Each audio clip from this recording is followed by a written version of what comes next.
காவேரி, விஜய் வந்து ரொம்ப சந்தோஷமா வந்து கொடைக்கானல் வந்து என்ஜாய் பண்ணிட்டுருக்காங்க. இந்த சூழ்நிலை இங்க பசுபதி என்ன பண்றாரு, கல்யாணத்துக்கு எல்லா ஏற்பாடும் பண்ணிர்றாரு. வீட்லேருந்து கிளம்புறாங்க வந்து அஜயோட ஃபேமிலி. அப்போ வந்து தாத்தா, பாட்டி "எங்க காலையிலேயே கிளம்பிட்டீங்க? ஏன் கோயிலுக்கு போயிட்டு வரோம்" அப்படின்னு சொல்றாங்க.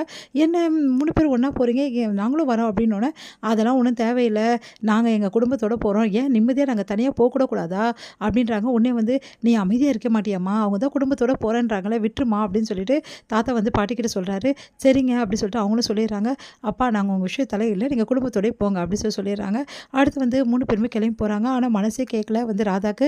"அம்மா கிட்டயாவது நான் சொல்லிட்டு வரேனுங்க" அப்படின்னோனே, "இங்க பாரு ராதா, அதெல்லாம் நீ சொன்னீன்னா பெரிய பிரச்சனையாகும். வந்து சொல்ல தானே போறோம். வா வா" அப்படின்னு சொல்லிட்டு கூட்டிட்டு போறாரு. ராதா மனசு இல்லாம கிளம்புறாங்க. இந்த சூழ்நிலையில இங்க என்ன மாப்பிள்ளை வீடு இன்னும் வராம இருக்காங்க. ரொம்ப லேட் ஆகுதே கல்யாணத்துக்கு.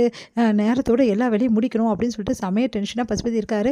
பார்த்தா வந்து அஜயும் அவங்க ஃபேமிலியும் வந்துடுறாங்க. "வந்துட்டீங்களா? நல்ல காலம் வந்துட்டீங்க. வரலன்னா எவ்வளோ பெரிய பிரச்சனையா இருக்கும். வீட்ல எதுவும் சொல்லலையா?" அதெல்லாம் கேட்டாரு.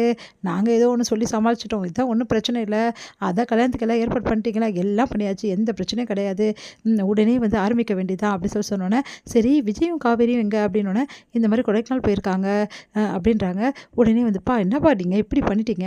அவ கண் எதிர வந்து இது கல்யாணம் நடந்தா தானப்பா சூப்பரா இருக்கும். ஏம்மா ஏதாவது பண்ணி கல்யாணத்த நிறுத்தவா? அப்போ அவ கல்யாணத்த நிறுத்திடுவாளா? அந்த அளவு ஆயிடுச்சா?" அப்படின்னு சொல்லிட்டு கேட்குறாங்க. இங்க பாரும்மா, உனக்கு என்ன பிரச்சனை இப்போ?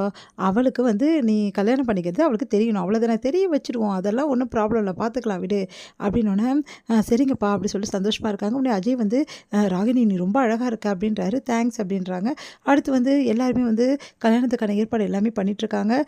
கரெக்ட்டா கல்யாணமும் ஏற்பாடு பண்ணிடுறாங்க. இங்க என்ன பண்றாங்கன்னா, நம்ம விஜய், காவேரிக்கு வந்து இந்த விஷயம் வந்து தெரிய வருது. "அப்படிலாம் நடக்க சான்ஸே கிடையாது. எங்க வீட்டு ஆளுங்கலாம் அப்படிலாம் பண்ணவே மாட்டாங்க" அப்படின்னு சொல்லிட்டு விஜய் சொல்றாரு. "ஓ அப்படியா? இப்போ யார் கூட சேர்ந்துருக்காங்கன்னு தெரியும்ல, பசுபதி கூட.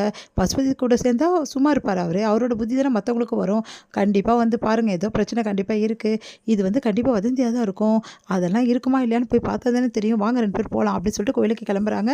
இந்த சூழ்நிலையில இங்க வந்து என்ன பண்றாருன்னா, நிவினுக்கு வந்து இந்த மாரி கோயிலாண்ட இந்த கல்யாணம் நடக்க போகுதுன்னு சொல்லிட்டு விஷயம் தெரிய வருது. நிவின் அதிர்ச்சி அடைகிறாரு.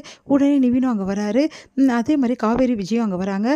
வந்தோனே வந்து, எங்க உள்ள தான் கல்யாணமா?" அப்படின்னு சொல்லிட்டு உள்ள வந்து ஓடி போறாங்க. காவேரி ரொம்ப பதட்டமா இருக்காங்க. "கண்டிப்பா இந்த கல்யாணம் நடக்கவே கூடாதுங்க. தாத்தாவே சொல்லிட்டாரு இந்த கல்யாணம் நடக்கக்கூடாது. இந்த கல்யாணம் நடக்கிறத நானும் அனுமதிக்க மாட்டேன். வா காவேரி போலாம்" அப்படி சொல்லிட்டு 2 பேரும் உள்ள போறாங்க. போனா அதுக்கு முன்னாடியே வந்து தாலியெல்லாம் கட்டி முடிச்சிடுறாங்க. அத பார்த்து காவேரி, விஜய் வந்து அதிர்ச்சியா நிக்கிறாங்க. உடனே வந்து, "என்ன சித்தப்பா என்ன வேலை பண்ணி வச்சிருக்கீங்க நீங்க?" அப்படின்னு சொல்லிட்டு கேட்குறாரு. "இது என்னப்பா தப்பு இருக்கு? என் பையனுக்கு கல்யாணம் பண்ணி வச்சேன். இதுல என்ன தப்பு இருக்கு? எல்லாம் உங்ககிட்ட கேட்டு தான் செய்யணுமா? ஏன் உங்களுக்கு பிடிக்கலன்னு நாங்க செய்யக்கூடாதா?" அப்படின்றாரு. "நீங்க இப்படி பண்ணுவீங்கன்னு நினச்சு கூட பார்க்கல. இப்படி நம்பிக்கை துரோகம் பண்ணுறீங்களே. உன் பொண்டாட்டி பண்ணலையா? அந்த மாரி தான்" அப்படின்ற மாரி சொல்றாரு. ச்சே நீங்கலாம் உன்ன என்ன சொல்றதுன்னு எனக்கே தெரியல. இந்த ஆள் கூட சேர்ந்து இந்த ஆளோட புத்தி தானே உங்களுக்கும் வரும்" அப்படின்றாரு. உடனே வந்து, "இங்க பாருங்க தேவையில்லாதெல்லாம் எங்கள பத்தி பேச வேண்டிய வச்சுக்காதீங்க புரியுதா? பரவாயில்ல உங்க குடும்பத்தில நீங்களும் வந்துட்டீங்களா? ரொம்ப ரொம்ப சந்தோஷம். வாங்க மாப்பிள" அப்படி சொல்லிட்டு உள்ள கூப்பிடுறாரு. "நான் ஒண்ணும் இங்க விருந்து சாப்பிட வரல புரியுதா? எனக்கு தெரியும் நீங்களும் காவேரியும் கல்யாணத்த நிறுத்த தான் வந்திருப்பீங்க. எனக்கு தெரியாதா காவேரி? என்ன காவேரி நொந்து நூடுல்ஸ் ஆயிட்ட போல இருக்கு. கல்யாணத்த நிறுத்த முடியலையா? பார்த்தல்ல என் பொண்ணுக்கு எப்படி கெத்தா கல்யாணம் பண்ணி இதுதான் கெத்தா? திருட்டுத்தனமா வந்து கல்யாணம் பண்ணிட்டு கெத்துன்றீங்க. உங்களுக்கு தைரியம் தான் எனக்கு முன்னாடி கல்யாணம் பண்ணியிருக்கணும் புரியுதா? உங்களால முடியலல்ல.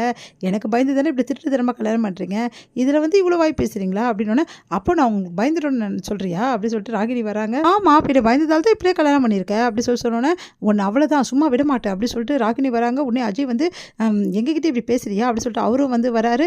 உடனே வந்து நடுவுல நிக்கிறாரு விஜய். யாரு மேல?